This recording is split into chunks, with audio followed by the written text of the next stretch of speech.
Sslc class 10 ന്റെ financial institutions and services എന്ന് പറയുന്ന ജോഗ്രഫിയിലെ ചാപ്റ്ററാണ് നമ്മൾ നോക്കിയിരിക്കുന്നത്. ചാപ്റ്റർ 9 ആണ്. ഇതിന്റെ പാർട്ട് 2 ആണ് നമ്മൾ നോക്കുന്നത്. അപ്പോൾ ഈ ഓഡിയോയിൽ നമ്മൾ കേൾക്കാൻ പോകുന്നത്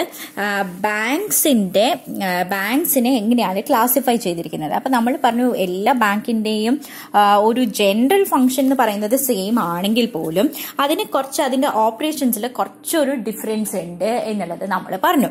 ആ ഓപ്പറേഷൻ അനുസരിച്ചിട്ട് ബാങ്ക്സിനെ കുറച്ച് ക്ലാസിഫൈ ചെയ്തിട്ടുണ്ട്. എങ്ങനെയൊക്കെയാണ് ക്ലാസിഫൈ ചെയ്തിരിക്കുന്നത്? Commercial banks, cooperative banks, development bank, specialised bank എന്നൊക്കെ പറഞ്ഞിട്ട് പതുക്കെ പലതായിട്ട് നമ്മൾ ക്ലാസിഫൈ ചെയ്തിട്ടുണ്ട്. അപ്പൊ അതിൽ ആദ്യം നമ്മൾ നോക്കാൻ പോകുന്നത് കമേഴ്ഷ്യൽ ബാങ്ക്സ് ആണ്. കമേഴ്ഷ്യൽ ബാങ്ക്സ് ആണ് ഈ പറയുന്ന പോലെ ഓൾഡസ്റ്റ് ആയിട്ടുള്ള ബാങ്ക് ഫോം എന്ന് പറയുന്നത് തന്നെ നമ്മൾ സാധാരണ കാണുന്നതെല്ലാം മിക്കതും കമേഴ്ഷ്യൽ ബാങ്ക്സ് ആണെന്ന് പറഞ്ഞിട്ട് പറയാം. ഇപ്പൊ ഈ കമേഴ്ഷ്യൽ ബാങ്ക്സിന്റെ ഒരു പ്രത്യേകത എന്ന് പറഞ്ഞാൽ കുറേ ബ്രാഞ്ചസ് ഉണ്ട്. ഇപ്പൊ SBI ആണെങ്കിൽ ICICI ഒക്കെ ആണെന്നുണ്ടെങ്കിൽ ഇഷ്ടം പോലെ ബ്രാഞ്ചസ് നമ്മൾ കാണാറില്ലേ. സോ കമേഴ്ഷ്യൽ ബാങ്ക് ആണ് ഈ ഓൾഡസ്റ്റ് ബാങ്ക് ഫോം എന്ന് പറയുന്നത്. ആൻഡ് മോർ ഓവർ അതിന് കുറെ ബ്രാഞ്ചസും ഉണ്ടാവും. കമേഴ്ഷ്യൽ ബാങ്കിനും ഭയങ്കര ഒരു വലിയ റോൾ ഉണ്ട് ഈ നമ്മുടെ കൺട്രിയിലുള്ള ഫൈനാൻഷ്യൽ ആക്ടിവിറ്റീസിനൊക്കെ ശരിക്കും ഡ്രൈവ് ചെയ്യാന്ന് പറയുന്നത് തന്നെ നമ്മുടെ കമേഴ്ഷ്യൽ ബാങ്ക്സ് ആന്ന് പറഞ്ഞിട്ട് പറയാം. ഓക്കെ, അപ്പൊ അവരുടെ ഏറ്റവും വലിയ ആക്ടിവിറ്റി എന്താ? ഏതൊരു ബാങ്കിനെയും പോലെ ഡെപ്പോസിറ്റ് അംഗീകരിക്കുക, അതേപോലെ തന്നെ ലോൺ കൊടുക്കുക എന്നുള്ളതാണ് അവരുടെ ഏറ്റവും വലിയ പരിപാടി എന്ന് പറയുന്നത്. പക്ഷെ ലോൺ ആർക്കൊക്കെയാണ് കൊടുക്കുന്നത്? ട്രേഡ് ചെയ്യുന്നവർക്ക്, ബിസിനസ് ചെയ്യുന്നവർക്ക്, ഹൗസിംഗ് ലോൺസ്, അതേപോലെ ഇൻഡസ്ട്രീസ്, അഗ്രികൾച്ചർ, ഇങ്ങനത്തെയൊക്കെ സംഭവങ്ങൾക്കാണ് കമേഴ്ഷ്യൽ ലോൺസ് സാധാരണ കൊടുക്കുന്നത്. അപ്പൊ ഈ ചുമ്മാ കയറി കൊടുക്കില്ല. അപ്പൊ ലോൺസ് ആർക്കൊക്കെ കൊടുക്കുന്നത്? ട്രേഡ്, ഇൻഡസ്ട്രി, അഗ്രികൾച്ചർ, അങ്ങനെ എന്താ പറയാ കമേഴ്ഷ്യൽ ആയിട്ടുള്ള സംഭവങ്ങൾക്കാണ് കൂടുതലും കമേഴ്ഷ്യൽ ബാങ്ക്സ് ലോൺസ് കൊടുക്കുന്നത്. അപ്പൊ ഈ ചുമ്മാ കയറിയിട്ട് നമ്മൾ ലോൺ കൊടുക്കില്ല, മറിച്ച് കുറെ ക്രൈറ്റീരിയ ഒക്കെ ഉണ്ട് അവർക്ക് കൊടുക്കാനായിട്ട്. അതെന്താന്ന് നമ്മൾ പിന്നെ നോക്കുവേ. അതിന് കുറെ ക്രൈറ്റീരിയാസ് അല്ല, എന്നാലും അത്യാവശ്യം വേണ്ടിയിരിക്കുന്ന സാധനങ്ങൾ എന്തൊക്കെയാണ് ലോൺ കൊടുക്കാൻ വേണ്ടിയിട്ട് എന്നുള്ളത് നമ്മൾ നോക്കും.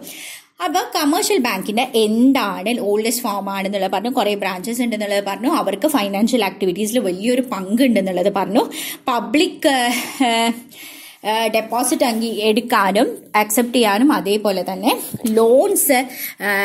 ലോൺസ് കൊടുക്കാനും, ട്രേഡും ഇൻഡസ്ട്രീസിനും അഗ്രികൾച്ചറിനൊക്കെ ലോൺസ് കൊടുക്കാനും അവർക്ക് വലിയൊരു പങ്കുണ്ടെന്ന് പറഞ്ഞു.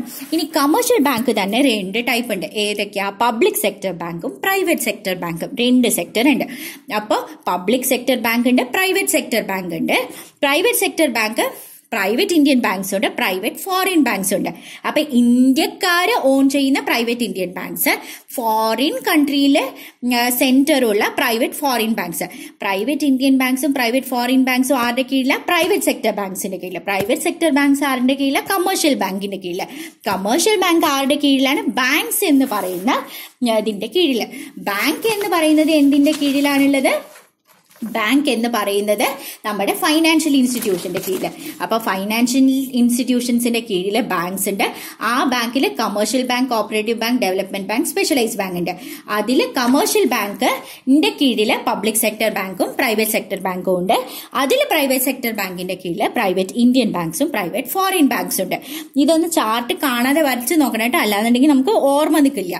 ഓക്കെ, ഇനി നമ്മൾക്ക് ഇതിൽ പബ്ലിക് സെക്ടർ ബാങ്കിന്റെ കാര്യമാണ് പറയാം. പബ്ലിക് സെക്ടർ ബാങ്ക് കമേഴ്ഷ്യൽ ബാങ്കിന്റെ കീഴിൽ വരുന്നതാണ്. കമേഴ്ഷ്യൽ ബാങ്ക് ബാങ്കിന്റെ കീഴിൽ വരുന്നതാണ്. ബാങ്ക് എന്ന് പറയുന്ന ഫൈനാൻഷ്യൽ ഇൻസ്റ്റിറ്റ്യൂഷൻസിന്റെ കീഴിൽ വരുന്നതാണ്. അപ്പൊ പബ്ലിക് സെക്ടർ ബാങ്ക് എന്ന് പറയുന്നത് പബ്ലിക് എന്ന് പറഞ്ഞാൽ ഗവൺമെന്റ് ഓൺ ചെയ്യുന്നതാണ്.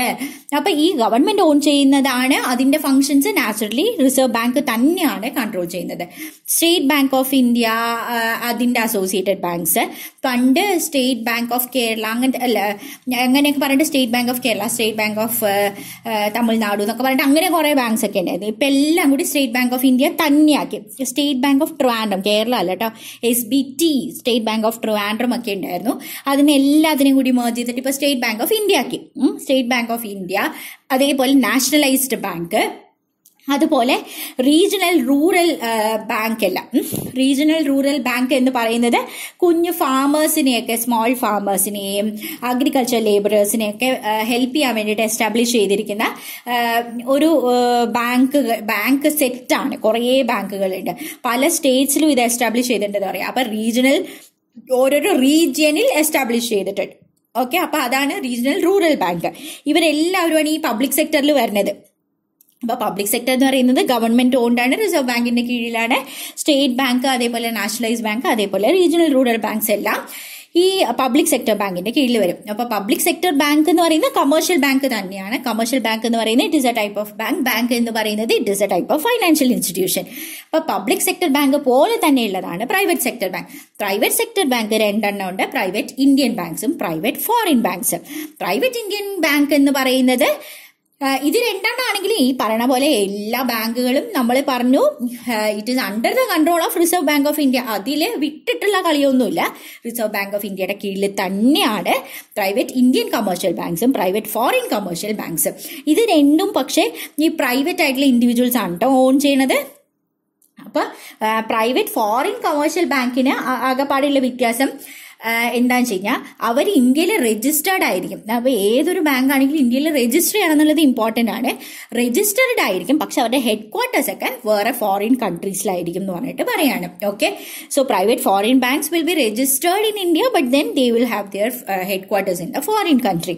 അപ്പൊ നമ്മള് പ്രൈവറ്റ് സെക്ടേഴ്സിൽ രണ്ടെണ്ണം ഉണ്ടെന്ന് പറഞ്ഞാൽ പ്രൈവറ്റ് ഇന്ത്യൻ ബാങ്കും പ്രൈവറ്റ് ഫോറിൻ ബാങ്ക് രണ്ടെണ്ണം പ്രൈവറ്റ് ആൾക്കാരാണ് ഓൺ ചെയ്യുന്നതെന്ന് പറഞ്ഞു. പ്രൈവറ്റ് ഫോറിൻ ബാങ്ക്സ് ഇവിടെ രജിസ്റ്റേർഡ് ആണെന്നുണ്ടെങ്കിലും അതിന്റെ ഹെഡ് ക്വാർട്ടേഴ്സ് ഫോറിൻ കൺട്രീസിലായിരിക്കും എന്നും നമ്മൾ പറഞ്ഞു.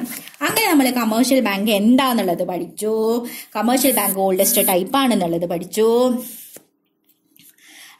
കമേഴ്ഷ്യൽ ബാങ്ക് എന്താണ്, അതിന്റെ ഫംഗ്ഷൻസ് എന്തൊക്കെയാണ്, ഡെപ്പോസിറ്റ് ആക്സെപ്റ്റ് ചെയ്യുന്നു, ലോൺ ആർക്കാണ് കൊടുക്കുന്നത് എന്നുള്ളത് പറഞ്ഞു. കമേഴ്ഷ്യൽ ബാങ്കിന്റെ ക്ലാസിഫിക്കേഷൻസ് എന്തൊക്കെയാണെന്ന് പറഞ്ഞു. പബ്ലിക് സെക്ടർ ഉണ്ട്, പ്രൈവറ്റ് സെക്ടർ ഉണ്ട്. പബ്ലിക് സെക്ടർ ആരാ ഓൺ ചെയ്യുന്നത്, അതിൽ ആരൊക്കെ ഉണ്ടെന്ന്, അത് ആരുടെ കീഴിലാണ് വർക്ക് ചെയ്യുന്നതെന്ന് പഠിച്ചു. പ്രൈവറ്റ് സെക്ടർ 2 ടൈപ്പ് ഉണ്ട്, അതായത് private Indian banks, private foreign banks. അതിന്റെ കാര്യവും നമ്മൾ പറഞ്ഞു.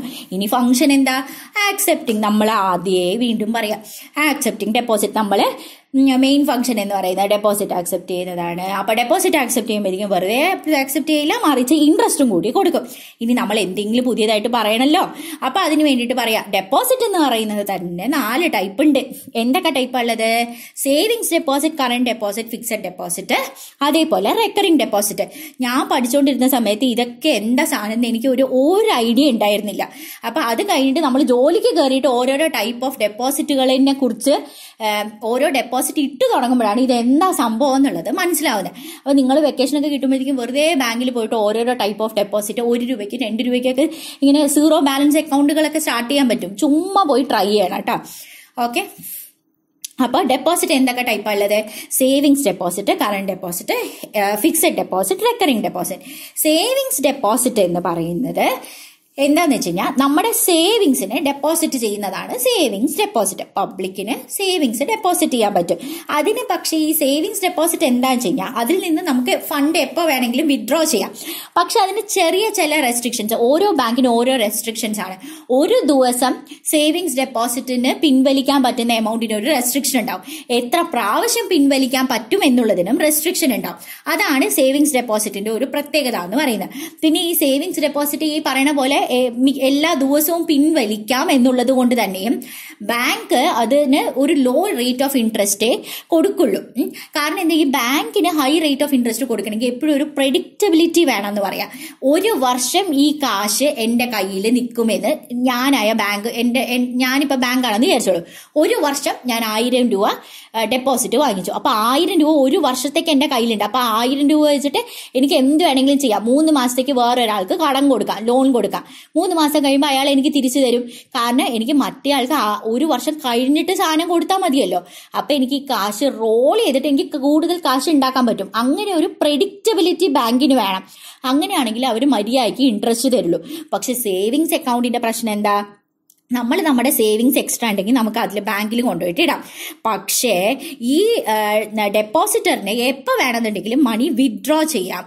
പക്ഷെ ഓരോ ബാങ്കിനും സേവിങ്സ് ആണെന്നുണ്ടെങ്കിൽ എത്ര കാശ് ഒരു ദിവസം വിഡ്രോ ചെയ്യാമെന്നുള്ളതും ഒരു പെർട്ടിക്കുലർ ടൈം പീരീഡിൽ എത്ര കാശ് വിഡ്രോ ചെയ്യാമെന്നുള്ളതും എത്ര പ്രാവശ്യം വിഡ്രോ ചെയ്യാമെന്നുള്ളതിനും ഓരോ റെസ്ട്രിക്ഷൻസ് ഉണ്ടാവും. ഇങ്ങനെ ഓരോ പ്രാവശ്യം വിഡ്രോ ചെയ്യുമ്പോഴും നമ്മൾ അതിന്റെ ഡീറ്റെയിൽസ് എല്ലാം സാധാരണ പാസ്ബുക്കിൽ എൻറ്റർ ചെയ്ത് വെക്കും.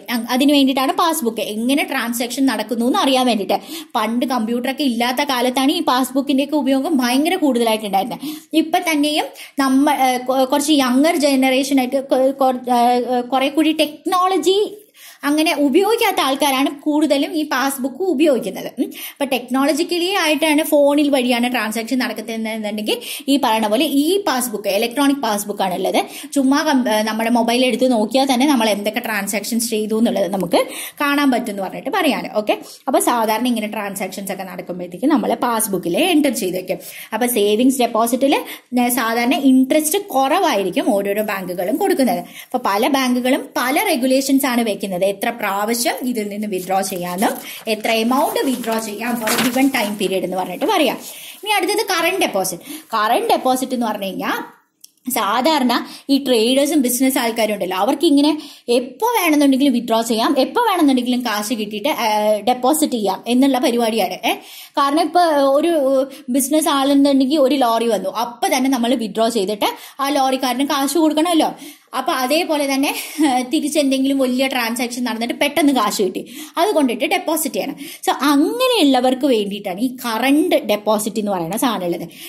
ഇപ്പോൾ എത്ര പ്രാവശ്യം വേണമെങ്കിലും ഒരു ദിവസത്തിൽ തന്നെ ഡെപ്പോസിറ്റിങ്ങും വിത്ഡ്രോയിങ്ങും നടത്താൻ വേണ്ടിയിട്ടുള്ള ഒരു ഡെപ്പോസിറ്റ് സ്കീമാണ് കറണ്ട് ഡെപ്പോസിറ്റ് എന്ന് പറയുന്നത്. ഇത് സാധാരണ ട്രേഡേഴ്സും ഇൻഡസ്ട്രിയലിസ്റ്റ് ആൾക്കാരുമാണ് ചെയ്യുന്നത്. അപ്പൊ നോക്കിയ പ്രെഡിക്റ്റബിലിറ്റി, എത്ര കാലം ഈ കാശ് ഈ അക്കൗണ്ടിൽ നിൽക്കുന്നുള്ളത് ബാങ്കിന് ഒരു ഐഡിയ ഇല്ല. എൻ്റെ അടുത്ത് ഒരു ട്രേഡർ വന്നിട്ട് അല്ലെങ്കിൽ ഇൻഡസ്ട്രിയലിസ്റ്റ് വന്നിട്ട് ഒരു 1000 രൂപ തന്നു. അയാൾ ചിലപ്പോൾ ഒരു 2 മണിക്കൂർ കഴിയുമ്പോൾ ഒരു ലോറിക്കാരൻ വന്നിട്ടുണ്ട്, എനിക്ക് 800 രൂപ വേണം. അപ്പൊ ഞാൻ ആ 800 രൂപ തിരിച്ചു കൊടുക്കേണ്ടി വരും. അപ്പൊ എന്റെ പണി എന്ന് പറയുന്നത് എനിക്ക് ഒട്ടും പ്രെഡിക്റ്റ് ചെയ്യാൻ പറ്റില്ല എത്ര കാലം നിൽക്കുന്നു. അപ്പൊ എനിക്ക് വേറൊരാൾക്ക് ഇത് വെച്ചിട്ട് ലോൺ കൊടുക്കാൻ പറ്റില്ല അല്ലെ. സോ നാച്ചുറലി എനിക്ക് ഇതിൽ ഒരു ഇൻട്രസ്റ്റും കൊടുക്കാൻ പറ്റില്ല. കറന്റ് ഡെപ്പോസിറ്റ് ആണെന്നുണ്ടെങ്കിൽ അല്ലെങ്കിൽ വളരെ തുച്ഛമായിട്ടുള്ള ഇൻട്രസ്റ്റ് റേറ്റ് ചില ബാങ്കുകളെ ഇതിന് കൊടുക്കുള്ളൂ. മിക്ക ബാങ്കുകളും ഇൻട്രസ്റ്റ് പോലും കറന്റ് ഡെപ്പോസിറ്റിന് കൊടുക്കില്ല എന്ന് പറഞ്ഞിട്ട് പറയാം. ഇനി ഫിക്സഡ് ഡെപ്പോസിറ്റ് അടിപൊളിയാണ്. ഫിക്സഡ് ഡെപ്പോസിറ്റ് എന്ന് പറയുന്നത് ഏറ്റവും സ്യൂട്ടബിൾ ആയിട്ടുള്ളതാണ് ഈ FD എന്ന് പറയുന്ന സാധനം. ഇങ്ങനെ കറക്റ്റ് ആയിട്ട് നമുക്ക് ഇൻട്രസ്റ്റ് വേണം എന്നുണ്ടെങ്കിൽ നമ്മൾ സാധാരണ FDയിലാണ് ഇടുക. ഈ ഫിക്സഡ് ഡെപ്പോസിറ്റ് എന്ന് പറയുന്നത് സാധാരണ ഇൻഡിവിജ്വൽസ് വന്നിട്ടാണ് ഡെപ്പോസിറ്റ് ചെയ്യുന്നത്, മണി ഡെപ്പോസിറ്റ് ചെയ്യുന്നത്. അവർക്ക് ഒരു സ്പെസിഫൈഡ് പീരീഡ് ഓഫ് ടൈം ഉണ്ടാവും, 385 ദിവസം. ഇന്ന് ഞാൻ FD ഒരെണ്ണം എടുക്കാൻ നോക്കിയപ്പോൾ അതിന്റെ ക്രൈറ്റീരിയ എങ്ങനെയൊക്കെയാണെന്ന് വെച്ചാൽ 385 ഡേയ്സിന് നിങ്ങൾക്ക് ഇടാം, അതല്ലാന്നുണ്ടെങ്കിൽ 3 വർഷത്തേക്ക് ഇടാം, അതല്ലെങ്കിൽ 5 വർഷത്തേക്ക് ഇടാം. ഇപ്പൊ 385 ഡേയ്സിനാണെങ്കിൽ 7% ഇൻട്രസ്റ്റ് ആണ്. അതേസമയം 3 വർഷത്തേക്കാണെങ്കിൽ 7.5% ഇൻട്രസ്റ്റ് ആണ്. അതേസമയം 5 വർഷത്തേക്കാണെങ്കിൽ 7.1% ഇൻട്രസ്റ്റ് വിത്ത് ടാക്സ് ബെനിഫിറ്റ് ആണ്.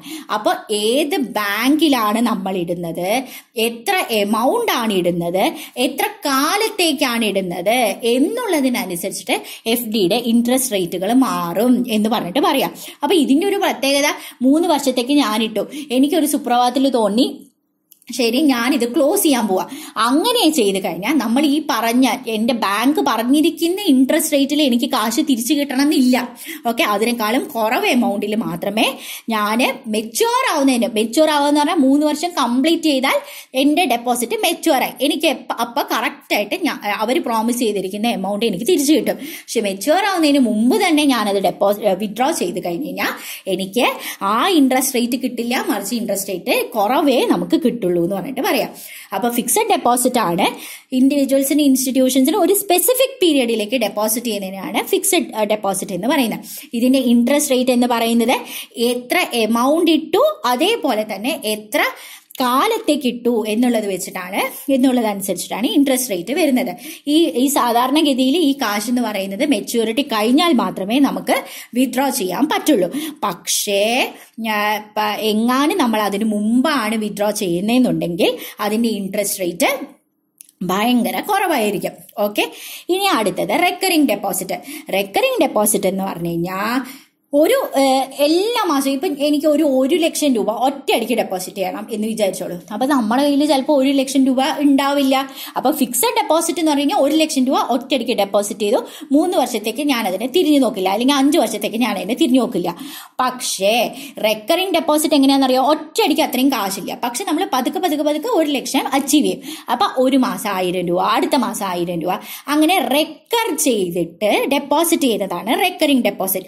ഒരു specified amount over A long period of time, ഒരു വർഷത്തേക്ക് എല്ലാ മാസവും 1000 രൂപ വെച്ച് ഇടുന്നത്, അതിനെയാണ് റെക്കറിംഗ് ഡെപ്പോസിറ്റ് എന്ന് പറയുന്നത്. സോ റെക്കറിംഗ് ഡെപ്പോസിറ്റിൽ എങ്ങനെയാണ്, ഒരു സ്പെസിഫൈഡ് എമൗണ്ട് എല്ലാ മാസവും കുറേ കാലത്തേക്ക് നമ്മൾ ഇട്ടുകൊണ്ടേയിരിക്കും. 1000 രൂപ ഒരു വർഷത്തേക്ക് എല്ലാ മാസവും ഇട്ടുകൊണ്ടേയിരിക്കും. അതിനെയാണ് റെക്കറിംഗ് ഡെപ്പോസിറ്റ് എന്ന് പറയുന്നത്. സോ അതിന്റെ ഇൻട്രസ്റ്റ് റേറ്റ് എന്ന് പറയുന്നത് FDയുടെ അത്രയും ഉണ്ടാവില്ല, പക്ഷേ സേവിങ് സ്കീമിന്റെ അത്രയും കുറവും ആയിരിക്കില്ല, സേവിങ് ഡെപ്പോസിറ്റിന്റെ അത്രയും കുറവും ആയിരിക്കില്ല എന്ന് പറഞ്ഞിട്ട് പറയാം. ഇൻട്രസ്റ്റ് റേറ്റ് ഈ പറയുന്ന പോലെ നമ്മൾ മെച്യൂരിറ്റി ഡേറ്റിനെക്കാളും മുമ്പ് എടുത്തു കഴിഞ്ഞാൽ ഈ പറയണ പോലെ ഇൻട്രസ്റ്റ് റേറ്റ് കുറവായിരിക്കും. അതേസമയം കമ്പാരിറ്റീവ്ലി സേവിങ്സ് ഡെപ്പോസിറ്റിനെക്കാളും ഭേദമാണ് നമ്മുടെ റെക്കറിംഗ് ഡെപ്പോസിറ്റ് എന്ന് പറയുന്നത്. അപ്പൊ നമ്മൾ എന്താ പറഞ്ഞത്, 4 ടൈപ്പ് ഓഫ് ഡെപ്പോസിറ്റ് പഠിച്ചു. സേവിങ്സ് ഡെപ്പോസിറ്റ് പഠിച്ചു, കറന്റ് ഡെപ്പോസിറ്റ് പഠിച്ചു, ഫിക്സഡ് ഡെപ്പോസിറ്റ് പഠിച്ചു, റെക്കറിംഗ് ഡെപ്പോസിറ്റ് പഠിച്ചു. ഇതിലെ ഈ savings deposit, current deposit, fixed deposit, recurring deposit എന്തിന്റെ കീഴിലാണ് വരുന്നത്, കമേഴ്ഷ്യൽ ബാങ്കിന്റെ ആദ്യത്തെ ഫംഗ്ഷനായ അക്സെപ്റ്റിംഗ് ഡെപ്പോസിറ്റിന്റെ കീഴിൽ. കമേഴ്ഷ്യൽ ബാങ്ക് എന്തിന്റെ കീഴിലാണ് വരുന്നത്, ബാങ്കിന്റെ കീഴിലാണ് വരുന്നത്. ബാങ്ക് എന്തിന്റെ കീഴിലാണ് വരുന്നത്, ഫൈനാൻഷ്യൽ ഇൻസ്റ്റിറ്റ്യൂഷൻ. അപ്പൊ ഫൈനാൻഷ്യൽ ഇൻസ്റ്റിറ്റ്യൂഷന്റെ കീഴിലുള്ള ബാങ്കിന്റെ കീഴില് കമേഴ്ഷ്യൽ ബാങ്ക് ഉണ്ട്. അതുപോലെ തന്നെ എന്തൊക്കെയുണ്ട്, commercial bank, cooperative bank, development bank, specialised bank. Commercial bank തന്നെ പബ്ലിക് സെക്ടർ ഉണ്ട്, പ്രൈവറ്റ് സെക്ടർ ഉണ്ട്. പ്രൈവറ്റ് സെക്ടർ തന്നെ പ്രൈവറ്റ് ഇന്ത്യൻ ബാങ്ക് ഉണ്ട്, പ്രൈവറ്റ് ഫോറിൻ ബാങ്ക് ഉണ്ട്. ഇനി ആ ഡിവിഷൻ കഴിഞ്ഞ് കഴിഞ്ഞാൽ കമേഴ്ഷ്യൽ ബാങ്കിന് 4 ഫംഗ്ഷൻ ഉണ്ടെന്ന്, അല്ല നമ്മള് ഡെപ്പോസിറ്റ് ഉണ്ട്, അതേപോലെ തന്നെ ലോൺ കൊടുക്കുന്ന പരിപാടി ഉണ്ട് എന്നുള്ളതും പറഞ്ഞു. അതുപോലെ വേറെ കുറെ അല്ലറ ചില്ലറ പരിപാടികളും ഉണ്ട്. 3 ടൈപ്പ് ഓഫ് പണികളാണ് ഉള്ളത്. അതിൽ തന്നെ ഡെപ്പോസിറ്റ് എന്ന് പറയുന്നതിൽ 4 ഡെപ്പോസിറ്റ് ടൈപ്പ് ഓഫ് ഡെപ്പോസിറ്റ് ഉണ്ട്. Savings deposit, current deposit, fixed deposit, recurring deposit. അതിനെ കുറിച്ചുള്ള തള്ളലുകളെല്ലാം നമ്മൾ പറഞ്ഞു കഴിഞ്ഞു. ഇനി അടുത്ത ഫംഗ്ഷനായി രണ്ടാമത്തെ ഫംഗ്ഷൻ, കമേഴ്ഷ്യൽ ബാങ്കിന് 3 ടൈപ്പ് ഓഫ് ഫംഗ്ഷൻ ഉണ്ട്. ദാറ്റ് ഈസ് ഡെപ്പോസിറ്റ് ഉണ്ട്, അതേപോലെ തന്നെ ലോണും ഉണ്ട്. ഇനി ലോൺ എന്ന് പറയുന്നത് എന്താണെന്നാണ് അടുത്തത്. സോ നമ്മൾ പറഞ്ഞു, എനിക്ക് ആദ്യത്തെ സ്റ്റുഡന്റ് കൊണ്ട് കാശ് തന്നില്ലേ, ആ കാശ് തന്നത് ഞാൻ എന്ത് ചെയ്യും, ഞാൻ ബാങ്കാണ് കേട്ടോ. അപ്പൊ ആദ്യത്തെ സ്റ്റുഡന്റ് വന്നിട്ട് എന്റെ കയ്യിൽ ഡെപ്പോസിറ്റ് ചെയ്തു. അപ്പൊ ഞാനായ ബാങ്ക് എന്ത് ചെയ്യും, അടുത്ത സ്റ്റുഡന്റ് ലോൺ ആവശ്യപ്പെട്ടിട്ട് വന്നു കഴിഞ്ഞാൽ ഞാൻ ആ സ്റ്റുഡന്റിന് കൊടുക്കും. So the amount of amount of money accepted as deposit, എനിക്ക് കുറച്ച് കാശ് ഡെപ്പോസിറ്റ് ആയിട്ട് കിട്ടി. ആ deposit is granted as loan to other people who require money. So ഈ ബാങ്ക് എന്ന് പറയുന്നത് പല ഇൻഡിവിജ്വൽസിനും ഇൻസ്റ്റിറ്റ്യൂഷൻസിനും ലോൺ ആയിട്ട് കൊടുക്കട്ടെ. അപ്പൊ ഈ നമ്മൾ നേരത്തെ പറഞ്ഞില്ലേ, അതിന്റെ ഇൻട്രസ്റ്റ്, ലോൺ ആയിട്ട് കൊടുക്കുന്നതിന്റെ ഇൻട്രസ്റ്റ് റേറ്റ് കൂടുതലാണ്.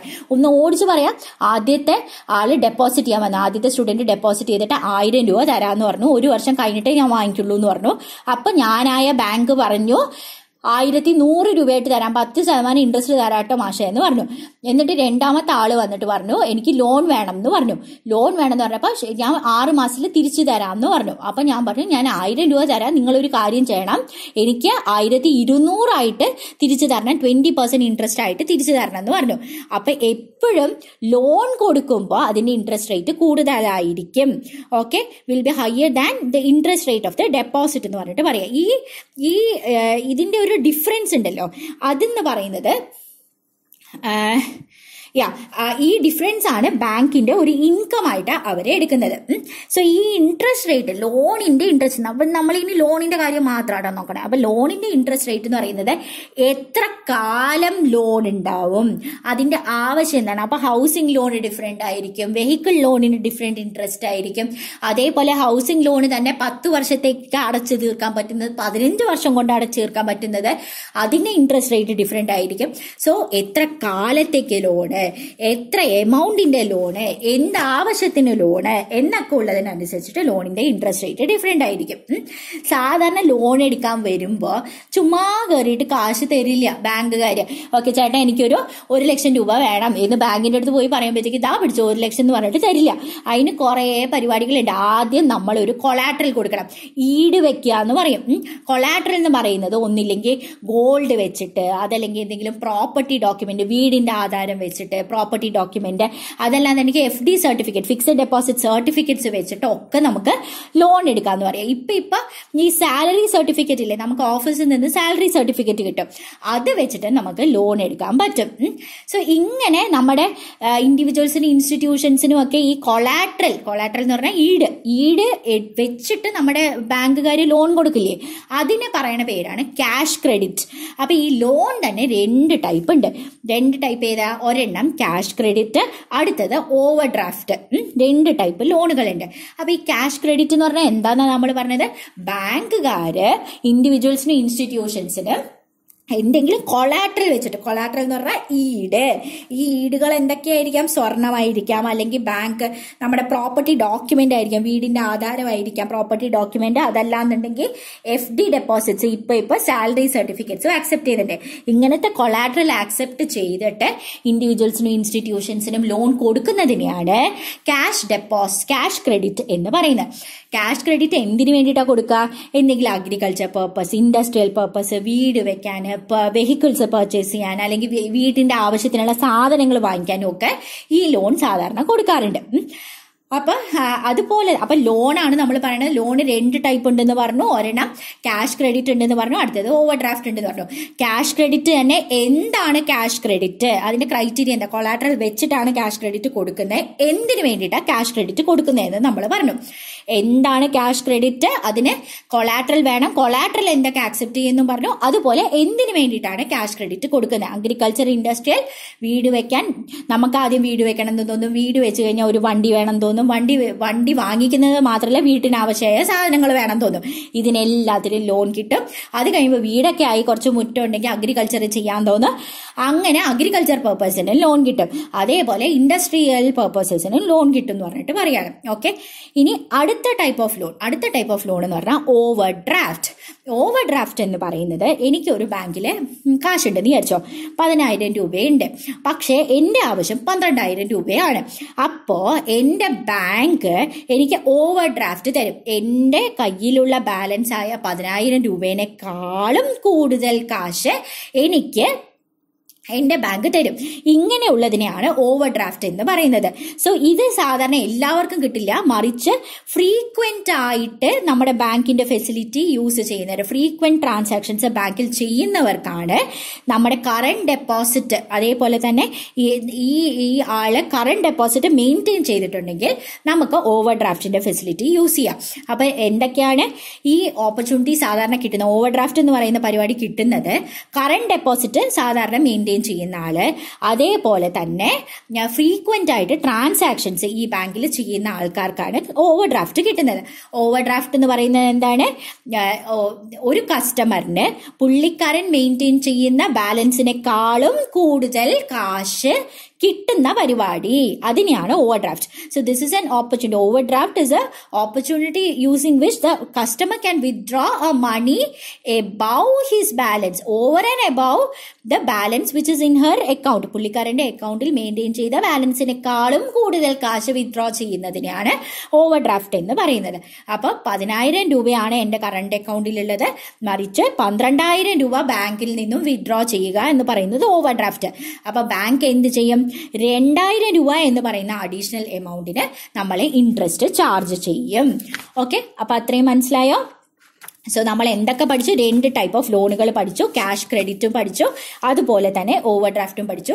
ക്യാഷ് ക്രെഡിറ്റിലെ കൊളാട്രൽ, എന്തൊക്കെ കൊളാട്രൽ ആക്സെപ്റ്റ് ചെയ്യുമെന്നും പഠിച്ചു. അതുപോലെ തന്നെ എന്തിനൊക്കെ വേണ്ടിയിട്ടാണ് ക്യാഷ് ക്രെഡിറ്റ് എന്നും പഠിച്ചു. ഇനി ഓവർ ഡ്രാഫ്റ്റ് ആർക്കാണ് ഓവർ ഡ്രാഫ്റ്റ് കിട്ടുന്നത്, ഓവർ ഡ്രാഫ്റ്റ് എന്ന് പറഞ്ഞു കഴിഞ്ഞാൽ എന്താണ് എന്നുള്ളതും നമ്മൾ പഠിച്ചു. ഓക്കെ, ഇതെല്ലാം പഠിച്ചത് കമേഴ്ഷ്യൽ ബാങ്കിന്റെ കീഴിൽ. കമേഴ്ഷ്യൽ ബാങ്കിൽ തന്നെ എന്തൊക്കെയാണ്? ഡെപ്പോസിറ്റിന്റെ കാര്യം പറഞ്ഞു. ഡെപ്പോസിറ്റ് 4 ടൈപ്പ് ഉണ്ടെന്ന കാര്യം പറഞ്ഞു. അത് കഴിഞ്ഞിട്ട് ലോണിന്റെ കാര്യം പറഞ്ഞു. ലോണ് 2 ടൈപ്പ് ഉണ്ടെന്ന് പറഞ്ഞു. അതിന്റെ കാര്യങ്ങളൊക്കെ പറഞ്ഞു. ഇനി ബാക്കി ഫെസിലിറ്റീസ് എന്തൊക്കെയാണ് നമ്മുടെ കമേഴ്ഷ്യൽ ബാങ്ക് പ്രൊവൈഡ് ചെയ്യുന്നതെന്നാണ് അടുത്തത് പഠിക്കാനുള്ളത്.